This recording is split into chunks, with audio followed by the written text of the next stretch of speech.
안녕하세요. 책 읽어주는 목사의 책 리더 조은하 목사입니다. 새로운 달을 맞아 여러분에게 또다시 새로운 책을 추천해 드립니다.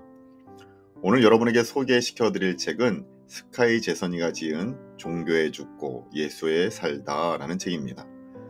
이 책은 한 책을 좋아하는 성도님께 선물을 받아 우연히 읽게 된 책인데 작고 얇은 책이지만 우리 신앙을 다시 한번 정립하는데 정말 유익한 책입니다. 많은 신앙인들이 예수님을 믿는다 하면서 마치 종교 게임을 하고 있는 것처럼 보이는 이 시대에 과연 정말 예수를 믿는 것이 무엇인지를 우리에게 제시하고 있기 때문입니다. 이 책은 A.W. 토저 목사님의 말을 인용하면서 책 서문을 시작하고 있어요. 대부분의 사람들이 스포츠 게임을 하듯 종교 게임을 한다. 그 바람에 종교는 가장 많은 사람이 하는 게임이 되어버렸다. 이러한 인용문에 대해 저자는 이제 종교 게임을 끝내고 사랑을 시작하자라는 말로 서문을 시작하고 있습니다. 종교 생활이 아닌 진짜 신앙생활을 하자라고 말하고 있는 것입니다. 그런 의미에서 이 책은 예수님을 처음 믿는 분에게나 심지어 다른 종교를 믿는 이와 무신론자들에게도 추천해주고 싶은 책인 동시에 신앙생활을 오래 해온 성도님들에게도 추천해주고 싶은 책입니다. 특히 이 책의 저자인 스카이 제서니는 종교적으로 다소 독특한 환경에서 성장을 하였는데 힌두교도와 인본주의자, 복음주의 기독교 신자와 무신론자, 카톨릭 교도까지 다양한 부류가 섞여 있는 집안에서 자라나게 됩니다. 그런 그가 그 종교 자체에 지독한 회의를 갖고 있었던 때에 예기치 못한 인물을 만나게 되는데 바로 예수님이셨고 그가 예수님을 알게 되고 예수님을 따르기 시작한 뒤에 9가지 놀라운 사실을 그 안에서 배우고 정리한 것이 바로 이 책입니다. 저자는 현재의 기독교가 답습하고 있는 잘못된 형태의 왜곡, 비본질적인 부분을 명쾌하게 말하며 진정한 본질인 예수 그리스도에게 초점을 맞추는 진정한 신앙인의 삶을 독자에게 제시하고 있습니다. 그래요, 철학자이자 신학자였던 폴 틸리는 인간이 된다는 것은 종교적인 존재가 된다는 뜻이다 라는 이야기를 합니다. 우리 모두는 종교적인 존재라는 것이죠. 그로 인해 우리는 기독교라는 종교를 선택하여 지금껏 살아왔습니다. 그런데 이제는 이 책을 통해 기독교라는 종교를 선택하여 종교 생활을 하는 것에서 벗어나 진정 예수를 선택하고 예수 믿는 신앙생활을 할 수 있기를 소망합니다. 오늘은 이렇게 책 소개와 함께 첫 번째 챕터 모든 사람이 종교적이다 라는 부분과 두 번째 챕터 종교가 세상을 어떻게 망치는가 부분을 여러분에게 짧게 읽어드리도록 하겠습니다. 이제 종교에 죽고 예수와 살다 책을 여러분에게 읽어드립니다. 첫 번째 챕터 모든 사람이 종교적이다. 아무 종교나 믿어라. 다 거기서 거기다. 19살 때 인도 뭄바이에서 신당으로 꾸며놓은 나무 한 그루를 보았다. 그곳에는 인도에서 흔히 볼 수 있는 동물 머리를 하고 팔다리가 여러 개인 힌두교 신상들이 있었는데 그 자리에 이슬람교 경전인 코란의 한 구절, 십계명을 들고 있는 모세상, 예수상도 한데 모여있는 기이한 광경을 보고 나는 적잖이 놀랐다. 그 나무는 이렇게 말하는 듯 했다. 무엇을 믿든 상관없어. 모든 종교가 똑같거든. 기분 좋은 말이고 인기 있는 말이다. 제법 그럴듯하게 들린다. 우리는 종교들을 산에 오르는 길로 생각하길 좋아한다. 문화마다 영적 진리를 표현하는 방법이 다르지만 궁극적으로 그 차이는 전혀 중요하지 않다 여긴다. 간디도 그런 식으로 말했다. 여러 종교는 한 지점에서 만나는 여러 길과도 같다. 어차피 모두 같은 목적지에 이를 텐데 다른 길로 간들 무슨 상관인가. 마하트마 간디. 그러나 간디가 틀렸다. 모든 영적 길이 똑같은 목적지로 이어진다는 주장은 각 종교의 독특한 가르침과 문화, 역사를 무시한 결론이다. 또한 모든 종교 이면에 있는 인간 보편의 딜레마를 놓치고 있다. 그런 의미에서 뒤집힌 산이 종교를 더 정확하게 묘사하는 그림이라고 할 수 있겠다. 그렇다. 모든 종교는 같은 곳에서 출발한다. 종교는 혼돈에 빠지고 결핍에 허덕이며 불의에 시달리는 세상에 각 문화들이 내놓은 반응이다. 종교는 죽음에 느끼는 만국 공통의 두려움을 다루는 방식이다. 우리는 이런 두려움을 극복하기 위해 세상을 최대한 통제하려고 하는데 바로 종교는 이 부분에서 도움을 준다. 즉 종교는 우리가 세상을 실제로 통제한다는 느낌을 준다. 모든 종교는 두려움이라는 하나의 출발점에서 시작한다. 하지만 점점 간격이 벌어져 결국은 서로 완전히 다른 곳에 이른다. 어떤 길은 평화롭고 어떤 길은 폭력적이다. 어떤 종교는 화합을 추구하고 어떤 종교는 불화를 조장한다. 어떤 이들은 신을 믿고 어떤 이들은 이성의 희망을 건다. 무엇이든 신이 될 수 있다. 요즘은 종교가 불필요하다는 인식이 널려 퍼져 있다. 이 때문에 종교의 영향력이 감소하고 있다. 하지만 사람들이 모르는 사실 하나는 현실을 가만히 살펴보면 세상이 오히려 더 종교적으로 변해간다는 것이다. 물론 종교적인 사람을 이상하거나 심지어 극단주의자로 보는 것이 많다. 그렇다 보니 나는 영성을 추구할 뿐 종교적이지는 않다라는 말이 심심치 않게 들린다. 자신이 심오한 삶을 살고 있을 뿐 광신도는 아니라는 뜻이니라. 하지만 아무리 그렇게 부인해도 모든 사람은 종교적이다. 왜일까? 모든 사람이 똑같이 위험한 세상에서 살며 두려움에 떨고 있기 때문이다. 모든 사람이 나름의 통제 시스템으로 그 두려움을 극복하려고 애를 쓴다. 종교적인 종교의 길로 산을 오르지 않는 사람들도 종교가 해결하라는 것과 똑같은 문제와 씨름하며 산다. 철학자이자 신학자였던 폴 틸리는 인간이 된다는 것은 종교적이 된다는 의미라고 말했다. 모든 사람에게 궁극적인 관심사가 있기 때문이다. 어떤 이들에게 궁극적인 관심사는 하나님이고 어떤 이들에게는 명예다. 부나 권세, 섹스, 관계, 조국, 명분에 궁극적인 관심을 두고 살아가는 이들도 있다. 그런 관심사가 바로 그들의 신이다. 그것이 그들에게 의미와 목적, 그리고 이 두려운 세상을 통제하는 느낌을 제공한다. 틸리에 따르면 종교적인 사람이나 비종교적인 사람이나 상관없이 모두가 뒤집어진 산을 오르고 있다. 문제는 과연 어떤 길이 우리 모두가 그토록 탈출하려고 애쓰는 위험과 두려움, 통제의 굴레를 실제로 깨트리냐 하는 것이다. 챕터 2. 종교가 세상을 어떻게 망치는가? 신을 길들이려는 인간의 몸부림. 종교는 이상한 짓들을 벌린다. 예를 들어 사람들이 옷을 다 입은 채로 물속에 온몸을 담그게 만든다. 수백만 명이 거대한 검은 입항체를 7번이나 돌게 만들기도 한다.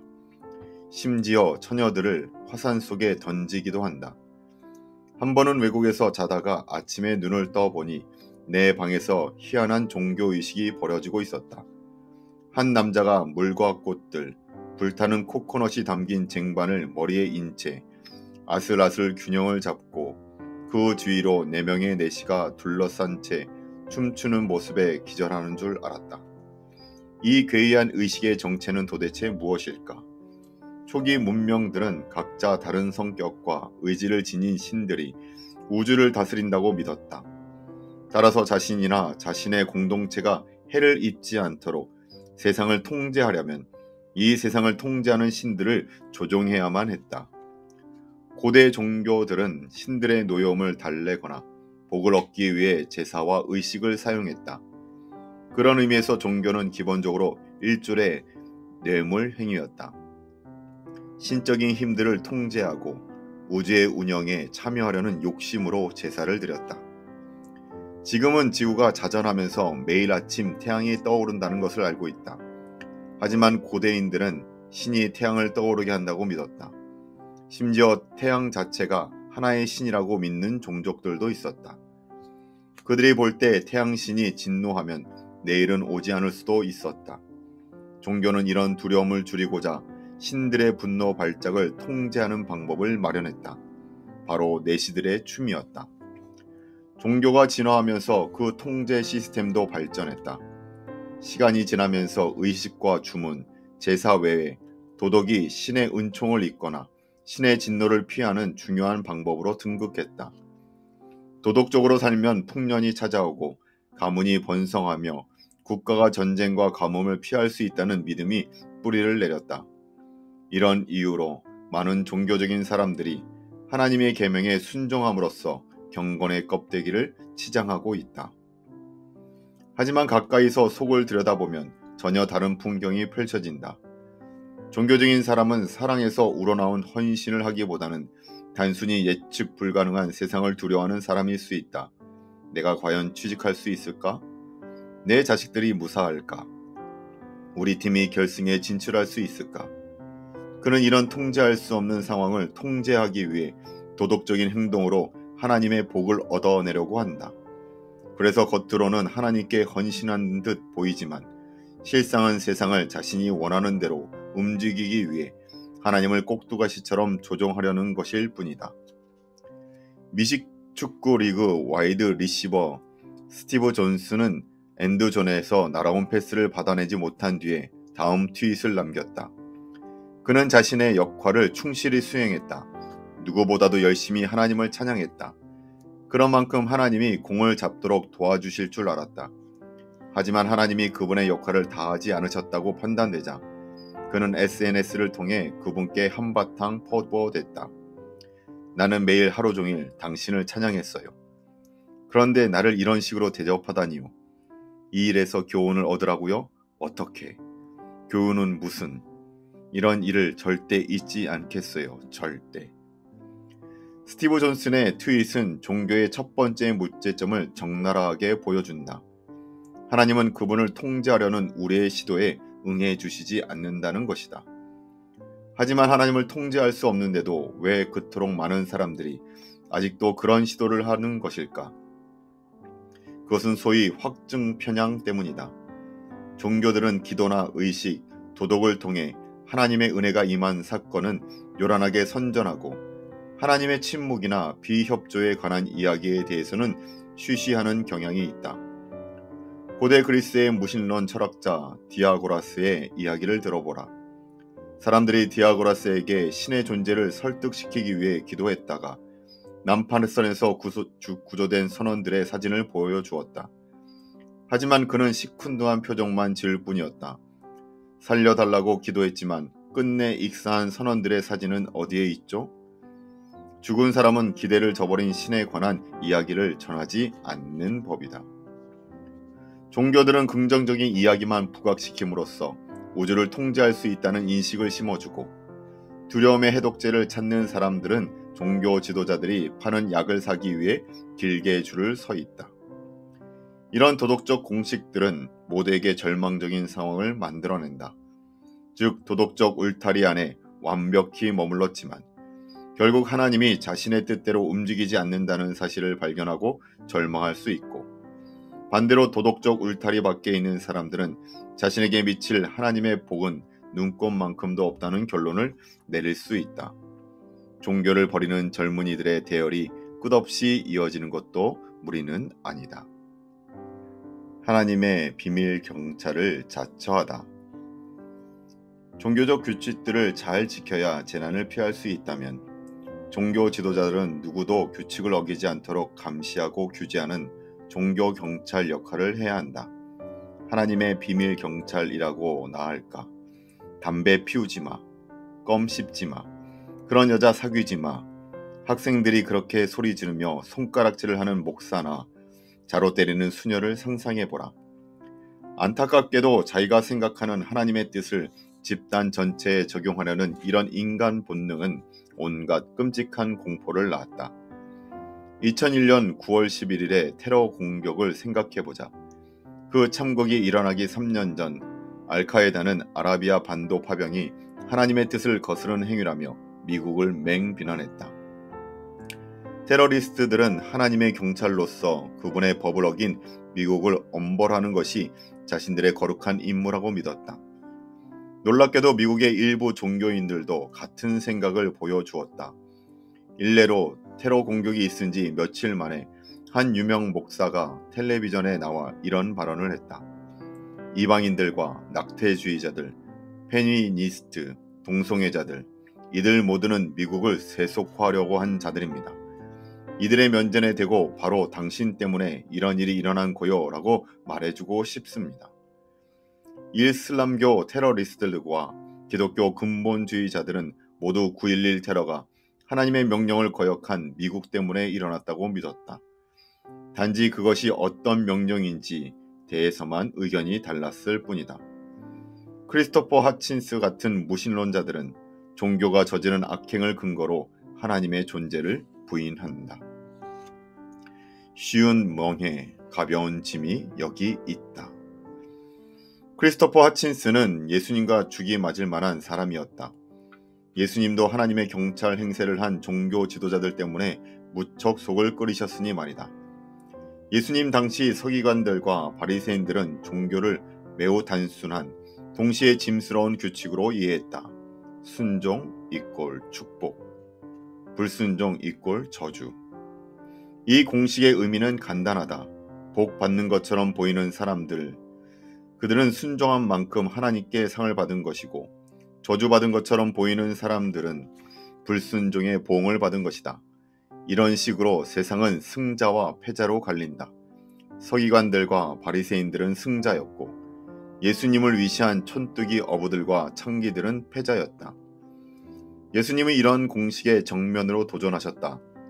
예를 들어 종교 지도자들은 나면서부터 앞을 볼 수 없는 사람이 하나님께 불순종한 부모 때문에 그렇게 된 것이라고 믿었다. 예수님은 그렇지 않다는 점을 입증하기 위해 그의 시력을 회복시킨 다음 사실상 그가 복을 받은 자라고 말씀하셨다. 나아가 예수님은 부가 복이 아니라 오히려 하나님께로 가는 길을 방해하는 저주일 수 있다는 점을 일깨워 주셨다. 부자가 하나님과 함께 사는 것이 낙타가 바늘기로 들어가는 것보다 어렵다는 예수님의 말씀에 종교 지도자는 물론이고 심지어 그분의 제자들까지 충격에 빠졌다.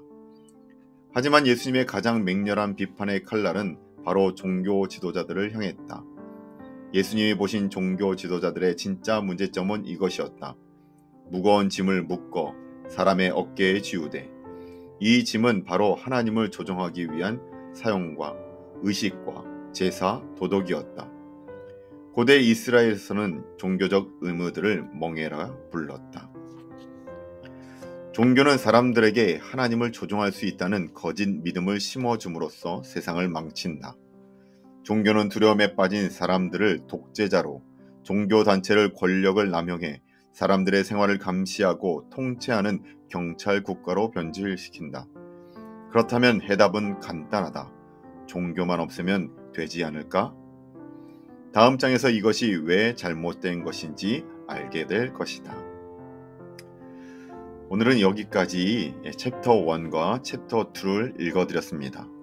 모든 사람은 종교적이다 라는 부분과 종교가 세상을 어떻게 망치는가에 대한 이야기를 나누었습니다. 저자는 우리에게 이야기합니다. 혹시 우리의 예식, 종교 생활이 또한 우리의 도덕적인 생활이 하나님을 조종하려는 행동은 아니었는지 한번 생각해 보자 라고 이야기합니다. 그래요. 오늘 우리가 하고 있는 우리의 종교 생활이 혹시 하나님을 조종하기 위하여 기도하고 예배하고 있지는 않습니까? 그 본질을 다시 한번 직시하고 종교가 아닌 신앙생활로 돌아가기 위해 예수 그리스도를 붙잡고 살아가시는 저와 여러분이 되시길 주님의 이름으로 축원합니다. 함께 기도하시겠습니다. 사랑의 하나님, 우리가 예수님을 믿고 오랜 시간 이 교회에 나와 신앙생활을 하고 있는데 우리의 신앙생활이 혹시 종교생활처럼 신을 움직이고 신의 마음을 또한 헤아리려 신의 마음을 조종하려고 하는 우리들의 어리석은 모습은 있지 않습니까? 인격적이신 주님, 그 주님과 아름다운 교제가 우리들 가운데 있게 해주시고 그 가운데 우리의 종교생활에서 넘어 아름다운 신앙생활로 바뀌어 나가는 우리들의 오늘의 신앙생활이 될 수 있도록 인도하여 주시옵소서. 2월 한 달 동안도 주님께서 주시는 책과 말씀 안에 은혜를 누리는 저희 모두 되게 하여 줄 것을 소망하며 이 모든 말씀 거룩하신 예수님의 이름으로 기도하옵나이다. 아멘. 감사합니다.